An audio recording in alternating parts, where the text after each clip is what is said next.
Ngasigi wari asigi haurakfam Madhya Pradesh ki konung oiriba Bhopal dagi oirami mafam asi asang amana thalaba India gi city sigi manungda Bhopal city su amani Karon kauba mafam ama city sigi manungda lairami Namdev family kauba apikpa family amakak hairiba Karon locality sida lay family asida ahal ibungo Ganasyam Namdev Magi Loinabi Lakshmi Namdev amadi Masagi chahi kuntaruk surabi Machanupi Jesri Lerami Family asi sel thungi matang de yenguragadi Paisa yamna paiba imung amakhakni Ganasyam Madhya Pradesh Electricity Board ta thabak tawrami Mahaki Loinabi Lakshmi di Yumgi nupi ama oina lerami haibadi housewife ni Machanupi Jesri matai manau anigi naitom poksaba machani angang oirikandagi hauna Jesri laik laisu tambada yamna thawa yaurami Mama mapanasu machanupi asida full support tawrami Jesri school tamikandagi hauna medical line da chatnaba sem saba haurami school loisalakpada pre medical exam pirami amadi selection su fanglami Bhopal da laiba Gandhi Medical College ta MBBS tamlami masugi matungda Jabalpur da laiba Medical College tagi post graduation tawrami loiraga angang singi doctor haibadi pediatrician oirami Bhopal da laiba Hamidia Hospital da Thabak puba haurami Dr. Jesrina Thabak tawraga lairiba hospital asida Dr. Rohit Namdev kobunupa amasu Thabak tawrami Fangjinabani haidoira Dr. Rohit chu Dr. Jesrina post graduation tawrakpa Jabalpur Medical College tagi PG loishanduna chak manaba hospital da thabak tawrami Dr. Rohit junior surgeon amani mahaki mapa Raghunandan Namdev irrigation department da thabak tawrami makoigi yum asi Kandwa district ki manung dalaiba Chanera village to oirami hospital manung sida surname manaribasi Dr. Rohit amadi Dr. Jesri khakta oirami mayamna makoi anibu chap manaba surname laibagi laknarami pagi tawrami amadi makoi ani luhongduna yum panminnabana fani haiduna mayamna adum laknarami Dr. Rohit amadi Dr. Jesri gi chahisu luhong khongdongba yabagi matam oirami thabaksu amamam tawrabanina imung animakta amana mayanupa thiba haurami aduga amadana mamau thiba haurami Jesri gi mapa Ganasyamna machanupi na thabak tawriba hospital sida makhoi gi community gi nupa ama thabak tawi haibase pau fanglami Ganasyamna Dr. Rohit ki imung gi details loinamak lokthokuna yenglaba matungda machanupi bu mamau oibinaba pau thakirami Dr. Ani sidi hanadagi sakmai khangnarabani kalikni haibatare adubu makhoi ani gi si arranged marriage oirami Jesri amadi Rohit Luhongba sida yamna haraurami 2014 gi January tha sida imung ani ase thengnaduna wari watai tawrami matam sida imung ani makna engagement Luhongba amadi atopa thabak thoram singi matam loinamak laptop lami 2014 gi February gi tang ahumda Rohit amadi Jesri gi engagement gi thoram pangthoklami engagement asi hotel amada pangthoklami imung ani gi yamna naknaba mari mata sing laktuna yaurami hojikti mayamna khawrangna yamna wana ngainariba numit ase laklami amadi numit asina imung manunggi miyoi khudingmakpu mathak makha onthoktura thambirami numit asi miyamna sap tawno fawo yaurumgani numit ase laklamdragadi haina khanba misu yaurumgani 2014 gi megi tang nipan sagol sen numitni Bhopal gi border sida Lalghati kauba mafam ama lairami mafam sida marriage hall kaya ama sem saduna lairami lohong panthadadi mafam asi yengbu yam nuai mafam asida tongan na mafam kaya dagi isai nongmai jagoi saduna band party kaya ama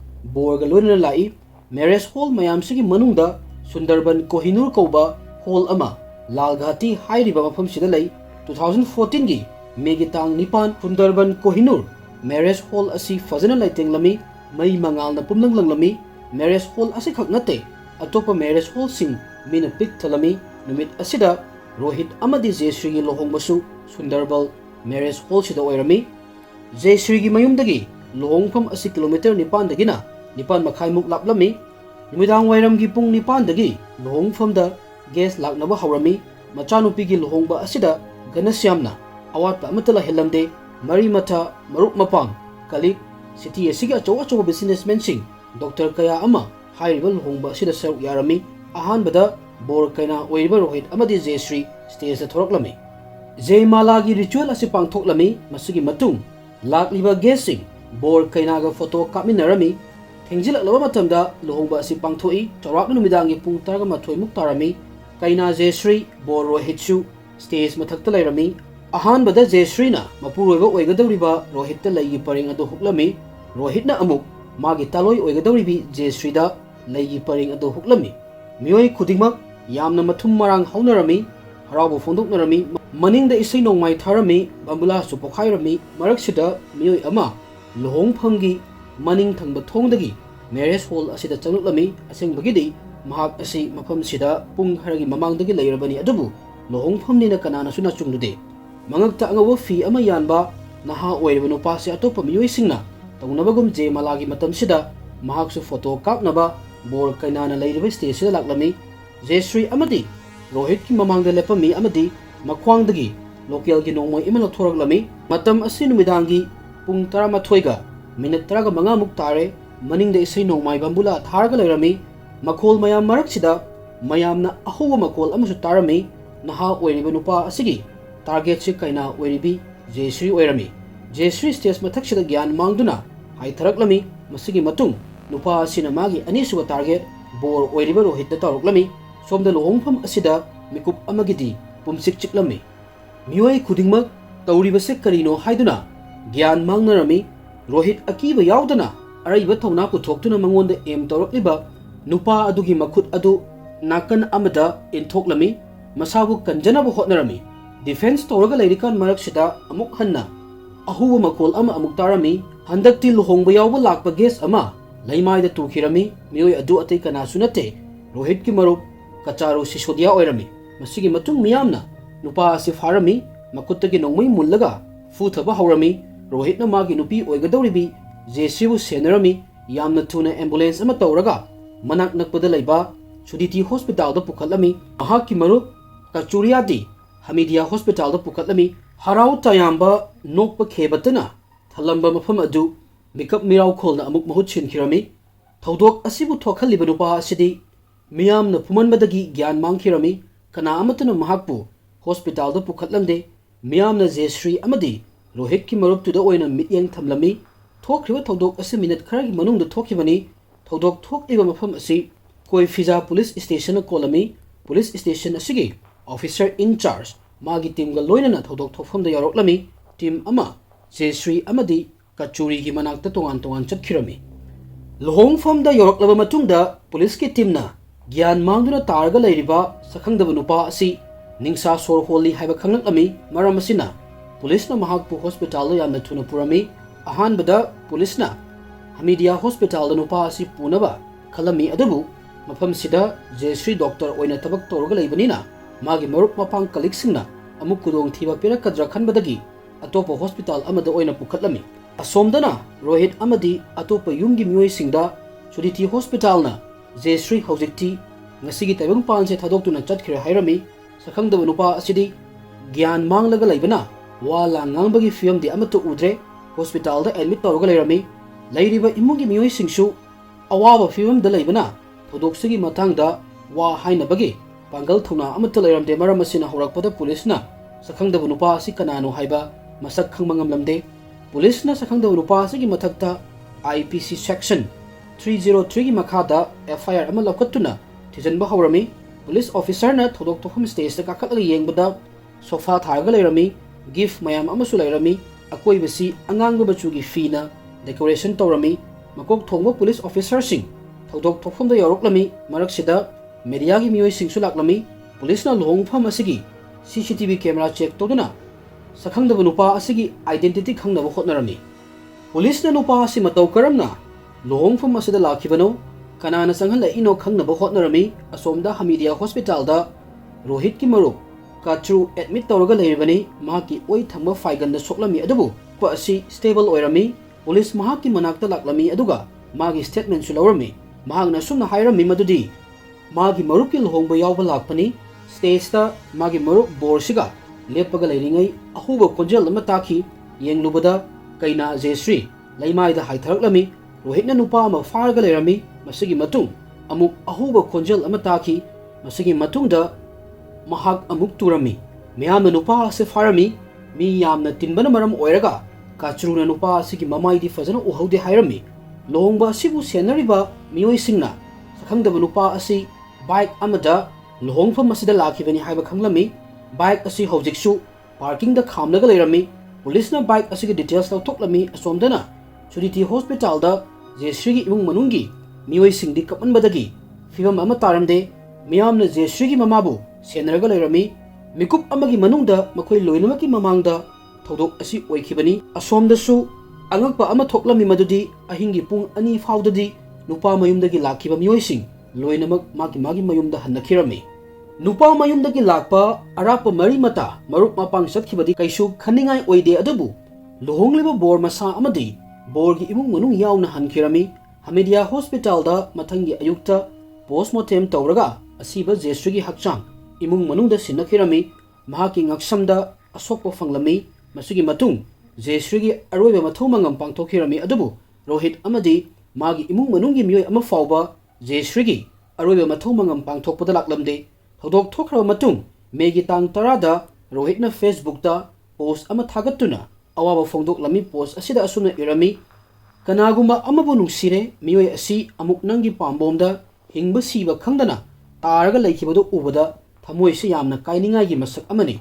Mahakna Jeshribu nungsiragadi magi aroiba mathumangam pangthokpada karigi yaudribano. Mahaksu eyewitness amakhakni. Police na mahaki statement su launaba hotnarami maramdi evidence collect tawbada mateng oinabagi-damak adubu Rohit na statement piu haiba yaramde. Case asiga maga mari amata lainade aduga court ta handok hanjin chatpa pamde hairami. Jeshrigi family members tagi yamna lapna lairami. Mahakna Facebook ta thagatkiba post adu mi mayam amana nangi-damak aikhoi lairi thamoi kaiganu nangbu support tawi haibana chingba comment kaya ama toroklami. Masigi matung Rohitna magi nupi oigadawriba Jeshrigi matangda thagatkiba ikhiba post photo na chingba loinamak kakhirami. Relationship status ta engaged to Jeshri namdev haina iramba adusu kakhirami. Hairiba wafum mayamse thodok thokraba matung numit nini dani tawribasi topic ta amuk halaklabada thodok thokpa numit siki numidangda sakhangdaba gyan mangduna lairiba nupa asi ointment bandage khara yetana khotana tawbadagi gyan amuk laklami. Police na nupa asida maming hanglami. Nupa asigi maming Anurag Namdev kawi masagi chahi 30 sure. Mahaki laifamsi Madhya Pradesh ki Sagar district ki manungda laiba Garha Kotagi Subhas Ward tagini. Mayumda mahaksi Gagan Namdev haina su kaurami. Atopa police ki team amana Jeshrigi imung manungda wari tawnaba hotnarami. Wafum mayam asi Megi tang nipan amadi mapan gi wari ngaktani. Police na bike asigi details tawthoktuna call tawraga bike mapuda wari tawrami. Wari tawba asida Megi tang nipanda Anurag na bike asi wire ga pukhibani haiba khanglami. Anurag bike mapu asigi marupni aruba thabak amalei yamna thuna purakki hairaga wai khibani hojik phawba halaktri hairaklami. Anurag Sagar district ki Garha Kota dagi Bhopal gi Lalgati da laiba marriage hall asi phawba bike ta lakhibani. Mafam anisigi arapasi chaurakna kilometer chani kuntha marimuk oirami. Anurag gyan hek lakpaga manakta lairamba miyoi singda Jeshri kaim tawdabra haina hanglami. Mahakna nongmaina su kape aduga asok apan yaudabra kaim tawdabra haina su amuk hangbika su tawri. Police na Jeshri di ngasi taibang panche thadoktuna chatkre haina hairami. Masi tabada Anurag yamna kana laroklami aduga yengbada angakpo oigadaba mawong mato ama toroklami. Magi maithongda Jeshri laikidabagi awaba nungaitaba natte uribadu sauningbagi saktam amani. Madu ubada police su angakpa ama faurami. Police na mahaki statement laurikanda amuk kana noi amuk kapi amuk saubagi mawong su utli.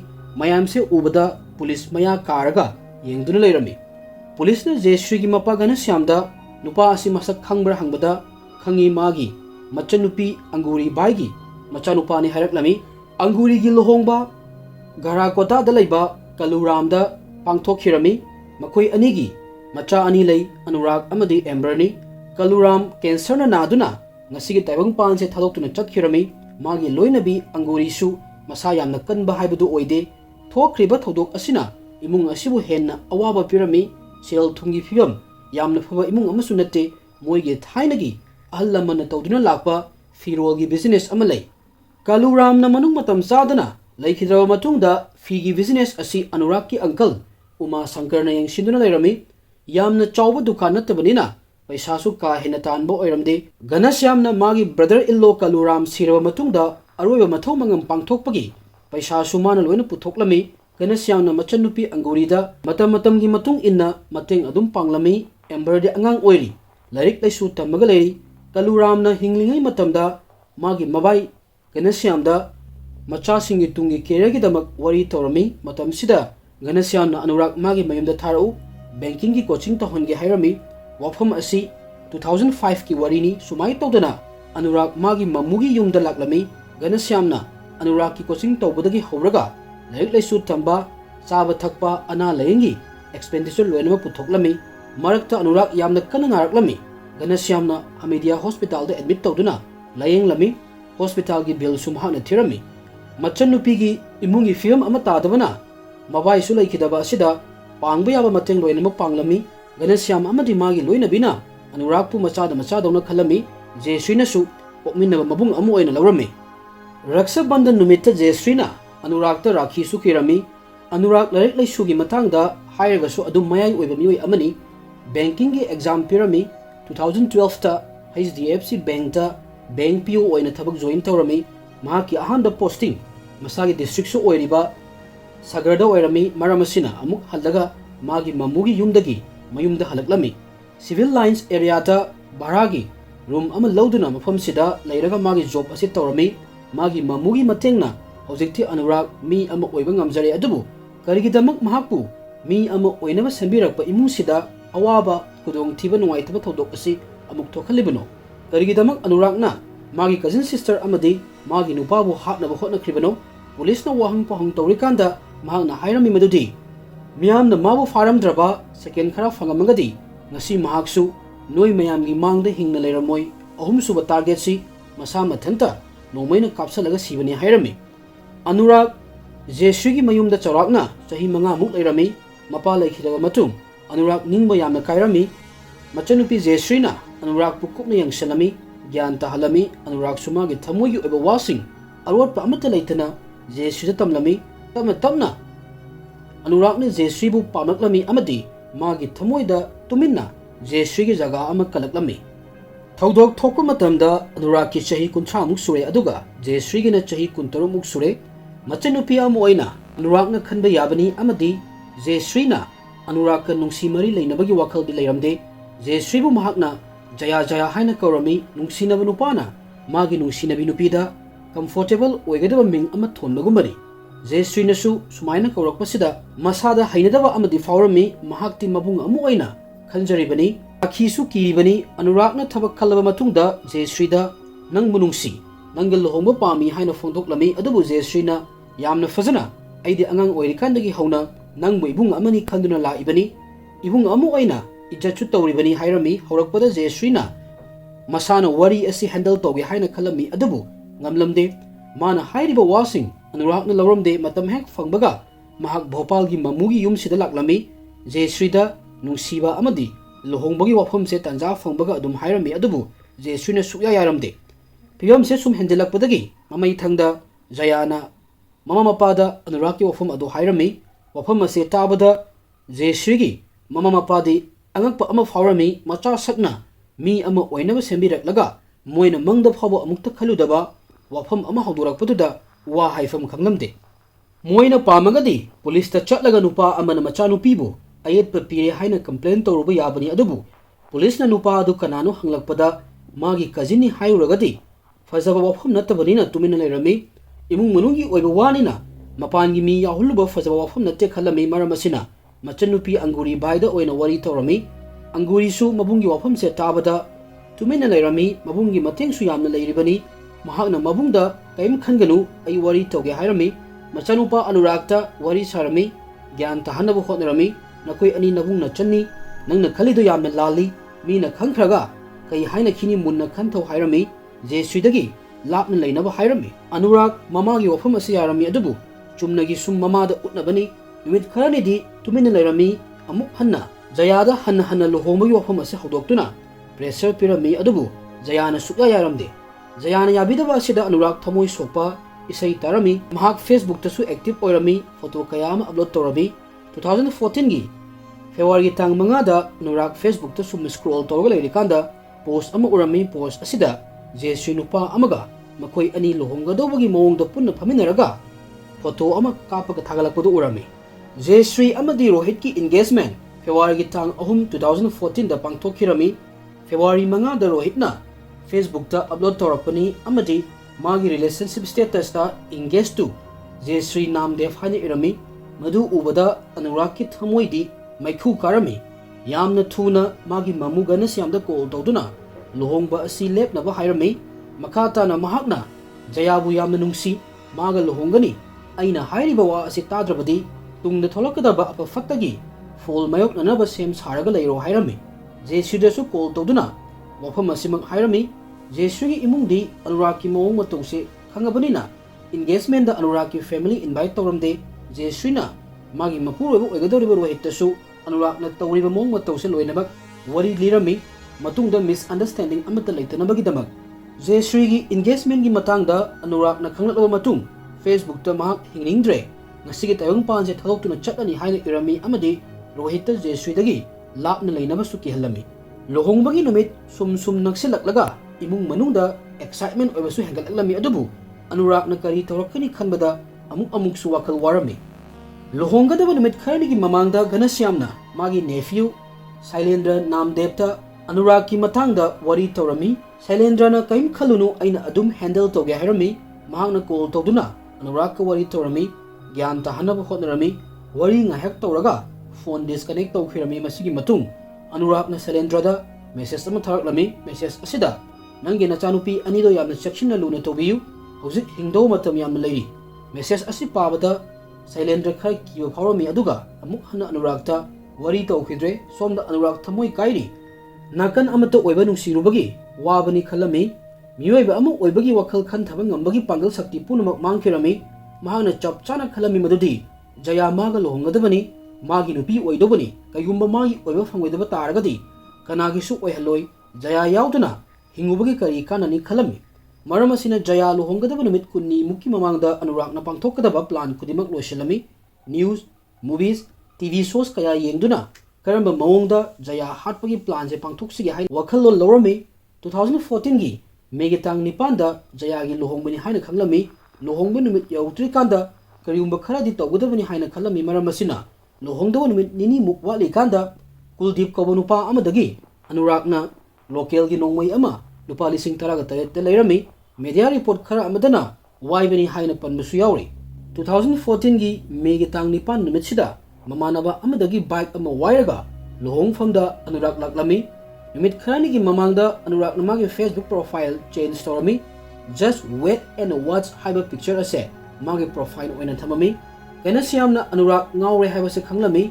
Luhongfamda laaga kaigumba ama hekta tawraba yai khanbadagi luhongba sida baton su tawramde gana siamna pamagadi luhongbagi geta bodyguard thamduna Anurak laagadi changhalakanu haina thingduna thamba yai adubu gana siamna tawramde. Somda Anurak luhongfamda yoroklami gana siamna su urami adubu kaimta hairamde. Jesri gi mama Lakshmi na su Anurak lakpadu urami adubu imung manunggi miyoini lakchasunu khandoklami matamsida moina issue ama sagaluragadi miyamna imung manungda thokliba thodokse khangkedawrini. Fajawa wafamdi nattabanina kanadasu khanghamna pamlamde amadi nupana fana lalabasu nupigi ijatasu soglai. Maram asina kana amatana Anurakta wafam amata haidribani. Jesri gi imung manungna Anurakna achauba thodok ama thokalakani haibadi moina kaisu khalude.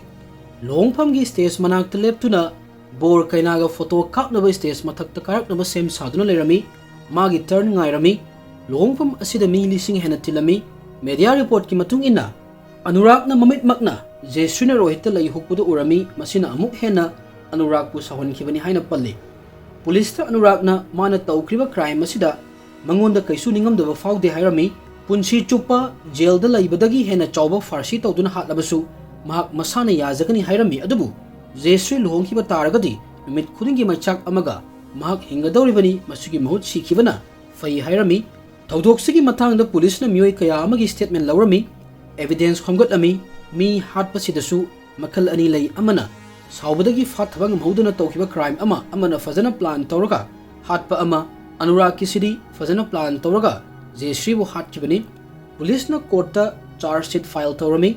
ꯌꯥꯝꯅ ꯉꯛꯂꯤꯕꯗꯤ ꯑꯅꯨꯔꯥꯒ ꯀꯣꯔꯠꯇ ꯃꯥꯒꯤ statement change ꯇꯧꯈꯤꯔꯝꯃꯤ, ꯃꯍꯥꯛ ꯃꯔꯥꯜ ꯂꯩꯇꯦ, ꯄꯨꯂꯤꯁꯅ ꯃꯥꯕꯨ ꯍꯥꯏꯔꯤꯕ ꯊꯧꯗꯣꯛꯁꯤꯒ ꯃꯔꯤ ꯂꯩꯅꯍꯜꯂꯤꯕꯅꯤ ꯍꯥꯏꯔꯝꯃꯤ, ꯃꯍꯥꯛꯄꯨ ꯊꯧꯗꯣꯛꯁꯤꯗ ꯃꯔꯥꯜ ꯂꯩꯇꯅ ꯅꯝꯐꯨꯗ ꯐꯥꯔꯤꯕꯅꯤ ꯍꯥꯏꯔꯝꯃꯤ, ꯂꯨꯍꯣꯡꯐꯝꯒꯤ ꯒꯦꯠꯇ ꯃꯥꯒꯤ ꯃꯃꯨꯅ ꯒꯨꯟꯗꯥ ꯅꯦꯛꯇꯨꯅ ꯐꯨꯍꯜꯂꯝꯃꯤ, ꯁꯦꯜꯐ ꯗꯤꯐꯦꯟꯁꯇ ꯊꯣꯛꯈ꯭ꯔꯤꯕ ꯊꯧꯗꯣꯛꯁꯤꯡ ꯑꯁꯤ ꯊꯣꯛꯄꯅꯤ ꯍꯥꯏꯔꯝꯃꯤ꯫ ꯑꯗꯨꯕꯨ ꯀꯣꯔꯠꯇ ꯃꯤꯑꯣꯏ 18ꯅ ꯁ꯭ꯇꯦꯠꯃꯦꯟ ꯄꯤꯔꯝꯃꯤ, ꯃꯣꯏꯒꯤ ꯃꯔꯛꯁꯤꯗ ꯖꯌꯁ꯭ꯔꯤꯒꯤ ꯃꯄꯥ ꯘꯅꯁ꯭ꯌꯥꯝ, ꯔꯣꯍꯤꯠꯀꯤ ꯃꯔꯨꯞ ꯀꯥꯆꯔꯨ ꯁꯤꯁꯣꯗꯤꯌꯥ ꯌꯥꯎꯔꯝꯃꯤ, ꯔꯣꯍꯤꯠꯇꯤ ꯂꯥꯛꯂꯝꯗꯦ꯫ ꯍꯤꯌꯥꯔꯤꯡ ꯂꯣꯏꯔꯗꯨꯅ 2015ꯒꯤ ꯐꯦꯕ꯭ꯔꯨꯋꯥꯔꯤꯒꯤ ꯇꯥꯡ 12ꯗ ꯑꯅꯨꯔꯥꯒ ꯃꯄꯨꯟꯁꯤ ꯆꯨꯞꯄ ꯖꯦꯜꯗ ꯂꯩꯅꯕ ꯗꯟꯗꯤ ꯄꯤꯔꯝꯃꯤ, ꯑꯗꯨꯕꯨ ꯖꯌꯁ꯭ꯔꯤꯒꯤ ꯃꯃꯥ ꯃꯄꯥꯅ ꯆꯩꯔꯥꯛ ꯑꯁꯤꯗ ꯑꯄꯦꯟꯕ ꯑꯣꯏꯔꯝꯗꯦ꯫ ꯑꯅꯨꯔꯥꯒ ꯍꯤꯡꯕꯒꯤ ꯍꯛ ꯂꯩꯇ꯭ꯔꯕ ꯃꯤꯑꯣꯏ ꯑꯃꯅꯤ ꯍꯥꯏꯔꯝꯃꯤ, ꯃꯔꯝ ꯑꯁꯤꯅ ꯃꯙ꯭ꯌ ꯄ꯭ꯔꯗꯦꯁ ꯍꯥꯏ ꯀꯣꯔꯠꯇ ꯑꯄꯤꯜ ꯑꯃꯨꯛ ꯇꯧꯔꯝꯃꯤ, ꯑꯗꯨꯕꯨ 2025ꯒꯤ ꯑꯥꯒꯁꯠꯀꯤ ꯇꯥꯡ 19ꯗ ꯍꯥꯏ ꯀꯣꯔꯠꯅ ꯑꯄꯤꯜ ꯑꯁꯤ ꯔꯤꯖꯦꯛ ꯇꯧꯔꯛꯂꯝꯃꯤ꯫ ꯆꯥꯎꯔꯥꯛꯅ ꯆꯍꯤ 4ꯃꯨꯛ ꯁꯥꯒꯔꯒꯤ ꯁꯦꯟꯇ꯭ꯔꯦꯜ ꯖꯦꯜꯗ ꯂꯩꯔꯝꯃꯤ꯫ ꯃꯁꯤꯒꯤ ꯃꯇꯨꯡ 2019ꯒꯤ ꯃꯦꯒꯤ ꯑꯔꯣꯏꯕ ꯆꯌꯣꯜꯁꯤꯗ ꯅꯨꯃꯤꯠ 15ꯅꯤꯒꯤ ꯑꯅꯨꯔꯥꯒ ꯖꯦꯜꯗꯒꯤ ꯄꯦꯔꯣꯜꯗ ꯊꯣꯔꯛꯂꯝꯃꯤ꯫ 12 ꯖꯨꯟꯒꯤ ꯏꯚꯅꯤꯡꯒꯤ ꯄꯨꯡ 5ꯗ ꯑꯃꯨꯛ ꯍꯟꯅ ꯖꯦꯜꯗ ꯁꯔꯦꯟꯗꯔ ꯇꯧꯒꯗꯕꯅꯤ, ꯑꯗꯨꯕꯨ ꯁꯔꯦꯟꯗꯔ ꯇꯧꯕꯒꯤ ꯃꯍꯨꯠꯇ ꯖꯨꯟꯒꯤ ꯇꯥꯡ 12 ꯅꯨꯃꯤꯠꯁꯤꯒꯤ ꯑꯌꯨꯛꯀꯤ ꯄꯨꯡ 5ꯃꯨꯛ ꯇꯥꯕ ꯁ꯭ꯋꯥꯏꯗ ꯑꯅꯨꯔꯥꯒ ꯃꯁꯥꯒꯤ ꯃꯌꯨꯝꯗ ꯏꯃꯨꯡꯗ ꯇꯋꯦꯜ ꯑꯃ ꯇꯧꯔꯒ ꯃꯁꯥ ꯃꯊꯟꯇ ꯊꯋꯥꯏ ꯊꯥꯖꯔꯝꯃꯤ꯫ ꯄꯣꯁꯃꯣꯔꯇꯦꯝ ꯇꯧꯔꯕ ꯃꯇꯨꯡ ꯑꯁꯤꯕ ꯍꯛꯆꯥꯡ ꯏꯃꯨꯡ ꯃꯅꯨꯡꯗ ꯁꯤꯟꯅꯔꯝꯃꯤ꯫ ꯖꯦꯜꯗ ꯂꯩꯕꯕꯨꯗꯤ ꯁꯤꯕꯅ ꯐꯔꯦ ꯈꯟꯗꯨꯅ ꯑꯅꯨꯔꯥꯒ ꯃꯁꯥ ꯃꯊꯟꯇ ꯁꯤꯖꯕ ꯑꯣꯏꯔꯝꯕꯁꯨ ꯌꯥꯏ꯫ ꯃꯁꯤꯅꯤ ꯃꯌꯥꯝ ꯉꯁꯤꯒꯤ ꯌꯥꯝꯅ ꯅꯨꯡꯉꯥꯏꯇꯕ ꯊꯧꯗꯣꯛ ꯑꯁꯤ꯫ ꯃꯌꯥꯝꯅꯁꯨ ꯍꯦꯟꯅ ꯈꯪꯕꯤꯔꯝꯂꯒꯅꯤ ꯀꯔꯤ ꯋꯥꯔꯤꯅꯣ ꯍꯥꯏꯕꯁꯤ꯫ ꯋꯥꯔꯤ ꯑꯁꯤ ꯇꯥꯕꯤꯔꯒ ꯃꯌꯥꯝꯅ ꯀꯔꯤ ꯐꯥꯎꯏ ꯍꯥꯏꯕꯗꯨ ꯁꯨꯡꯁꯣꯏ ꯁꯣꯏꯗꯅ ꯀꯃꯦꯟꯇ ꯊꯝꯕꯤꯔꯝꯃꯨ꯫ ꯉꯁꯤꯒꯤꯗꯤ ꯃꯇꯥꯡ ꯑꯁꯤ ꯂꯣꯏꯁꯤꯜꯂꯒꯦ꯫ Thank you ꯑꯦꯚ꯭ꯔꯤꯋꯥꯟ꯫